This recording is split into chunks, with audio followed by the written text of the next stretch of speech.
Estamos de volta com o programa Evangelho e Espiritismo em sua mais simples expressão. Momentos em que estudamos a obra básica de Allan Kardec, que é o Evangelho segundo o Espiritismo. E estamos, nesses programas, analisando o capítulo 5 do Evangelho segundo o Espiritismo, intitulado Bem-aventurados os aflitos. O versículo de Mateus, que é objeto do nosso estudo, diz o seguinte: Bem-aventurados os que choram, porque serão consolados. Bem-aventurados os que são famintos e sedentos de justiça, porque serão saciados. Bem-aventurados os que sofrem perseguição pela justiça, porque é deles o reino dos céus. Mateus, capítulo 5. Em outro programa já se deu ênfase, inclusive, ao significado da montanha, o significado de uma palavra-chave, ventura, né? Que é utilizado no Sermão das Bem-aventuranças. E hoje nós começaremos esse programa dando ênfase na palavra aflitos. O que significa aflição? O que significa aflitos? Então é interessante a gente pensar primeiro a ideia de que os aflitos estão no título do capítulo 5 do Evangelho segundo o Espiritismo.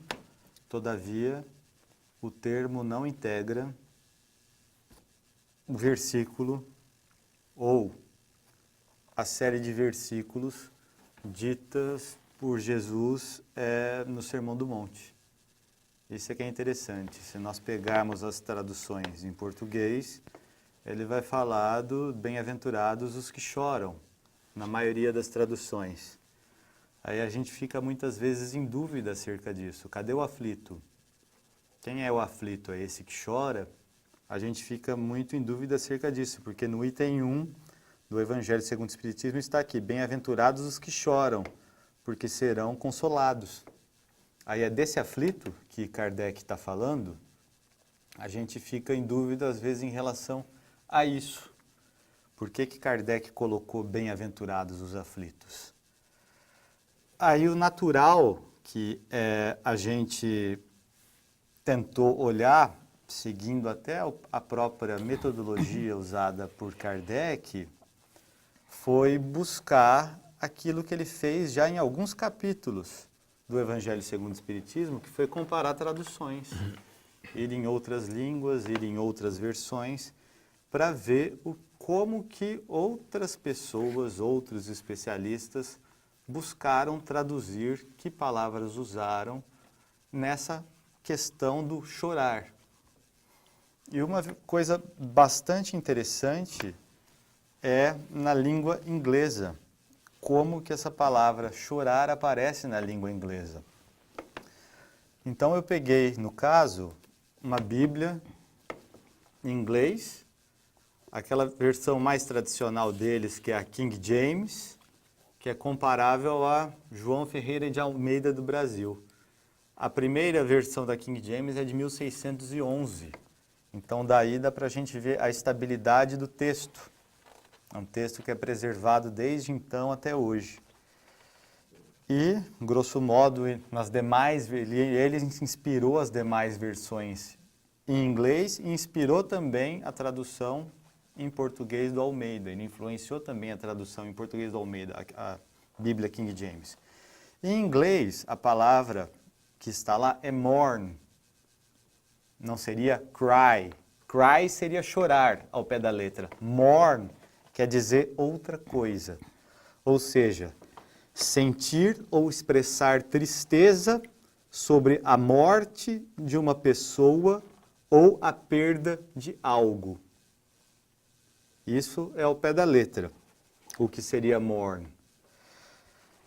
Remete também à ideia de aflição, tristeza, lamento, lamúria. Então, mourn, a gente vê que está embutido a ideia de chorar, mas é um chorar diferente. É um chorar dentro de um contexto. dentro de uma circunstância. Não é um chorar à toa, um chorar em vão. Porque a gente pode chorar de raiva. A gente pode pegar, quebrar uma mesa, quebrar inclusive a mão, e chorar de raiva que quebrou a mesa e quebrou a mão. A gente seria bem-aventurado por causa disso? Não. Mas é relativo a uma dor. É um choro de dor íntima, de sentimento, de perda de algo, de tristeza, relativo à aflição. Por isso é que Kardec colocou aflição. Essa lamúria, mas uma lamúria resignada. Então é interessante a gente ver essas questões. Por sua vez, aí eu fui no grego olhar a palavra grega que está por trás no Novo Testamento, que é pentontes, usado para tratar de pessoas, que também refere, quando a gente trata de pessoas, é usado nesse caso, que é para lamentar, chorar uma pessoa. Então a gente chora uma pessoa. E que pessoa seria essa? Uma pessoa querida. Uma pessoa que a gente tem um apego, uma pessoa que a gente tem um apreço, uma pessoa que a gente tem alguma afinidade. Então, Afligir-se por ela. A gente choraria, então, a vida toda, porque a gente tem várias pessoas... Calma que a gente chega lá. Vários entes queridos. Calma que a gente chega lá. Jesus ele está falando de um tipo de pessoa específica, eu acredito. A gente vai chegar lá. Então, chorar uma pessoa, afligir-se por ela, é comum para usar em relação aos mortos, dentro do contexto da língua grega. Luto. Então, daí prantear, lamentar na morte de um amigo. Então, estar triste, pesaroso, chorar, lembrar, dentro desse contexto específico desse versículo. Aí é interessante a gente ver. Então, lamentação, aflição, tristeza, mais comum para alguém morto. Aí que é interessante, aí que veio na cabeça a ideia de uma passagem de Paulo de Tarso em Efésios. Efésios 4.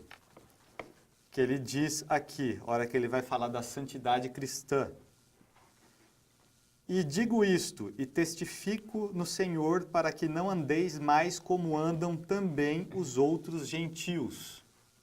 Ou seja, aquelas pessoas que ainda não estão familiarizadas ao ensinamento de Jesus. Na vaidade da sua mente. Entenebrecidos no entendimento, separados da vida de Deus, pela dureza do seu coração, os quais, havendo perdido todo sentimento, se entregaram à dissolução, para com avidez cometerem toda impureza. Mas vós, quando aprendestes assim a Cristo, se é que o tendes ouvido, e nele fostes ensinados, como está a verdade em Jesus, que quanto ao trato do passado vos despojeis do homem velho, que se corrompe pelas concupiscências do engano, e vos renoveis no espírito da vossa mente. Vos revistais do homem novo, que, segundo Deus, é criado em verdadeira justiça e santidade. Então, Jesus estava falando do quê?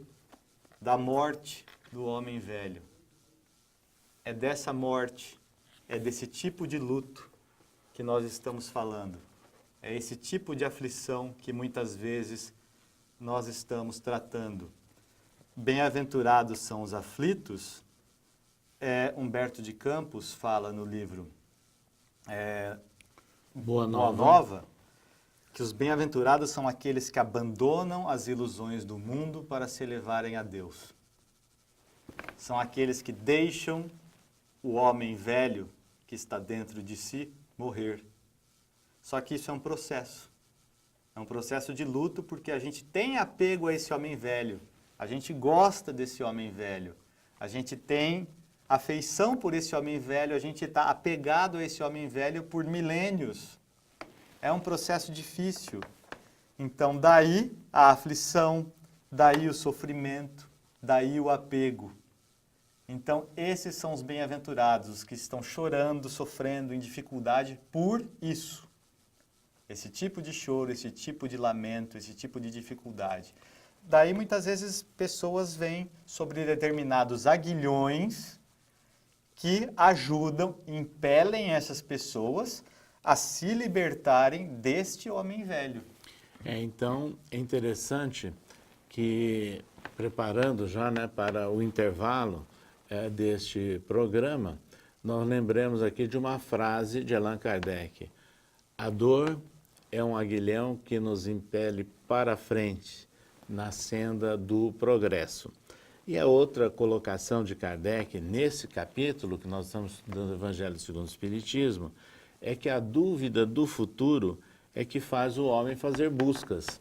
Então, é essa ideia, né, que foi trabalhada aqui pelo Flávio, mostrando uma ampliação e um aprofundamento, né, de todas essas questões que significam a aflição e a busca, né, de superação dos momentos difíceis, do homem velho do passado, das tradições e a tendência de nós buscarmos uma visão mais ampla, mais espiritual, e a ótica espírita, né, sobre a questão dos aflitos e das aflições. Então, esse capítulo, Bem-aventurados os aflitos, ele merece, sim, cada vez mais a nossa atenção, os nossos estudos, aprofundando a compreensão dentro da visão espírita. Até após o intervalo.